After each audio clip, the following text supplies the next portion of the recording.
are true facts about the legal history of the Welsh language. Let's dive into the quirky and often dramatic tale of how the Welsh language fought its way back from the brink. Our story begins in 1284 with the Statute of Rhuddlan. Edward I, fresh from his conquest, decided that Wales should be incorporated into England. This statute meant that Welsh folks had to deal with English legal mumbo-jumbo, making Welsh about as useful as a pogo stick in quicksand. Fast forward to the 16th century. Henry VIII, not content with just reforming the church, decided to reform Wales too with the laws in Wales Acts of 1536 and 1543. These acts, also known as the Acts of Union, made English the official language of the courts and public administration. Welsh was sidelined like an unwanted vegetable at dinner. But the Welsh language wasn't done yet. Enter the Welsh Courts Act of 1942.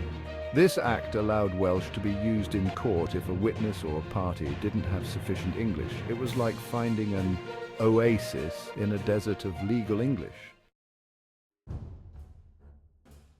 In the swinging 60s, things really started to change with the Welsh Language Act of 1967. This act gave Welsh a little more official status. It allowed the use of Welsh in legal proceedings and required official forms and documents to be bilingual. The Welsh language was making a comeback, baby.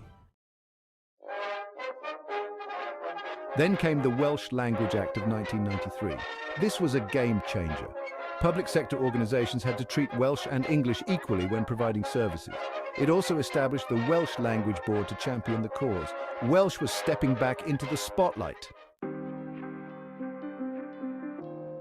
With the Government of Wales Act of 1998, the newly formed National Assembly for Wales got the power to make laws on Welsh language matters. This was home rule for the language, a major step forward.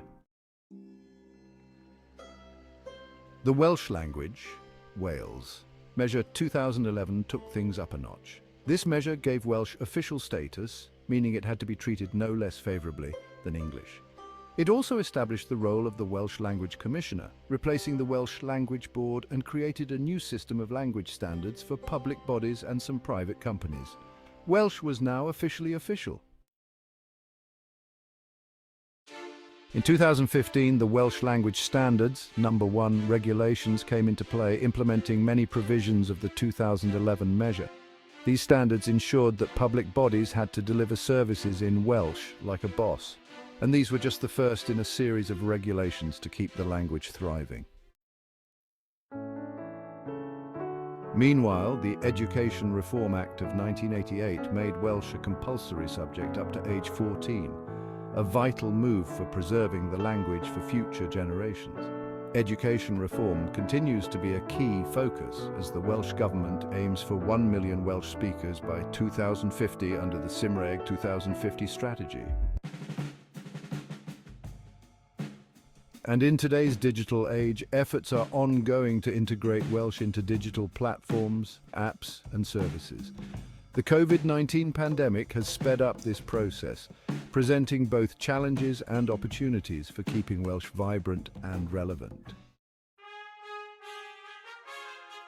From the Statute of Rhuddlan to the digital age, the Welsh language has seen it all. It's a tale of resilience, determination, and a lot of legal wrangling. And that, folks, is the true facts about the legal history of the Welsh language. Subscribe for more true facts. Until next time, while for.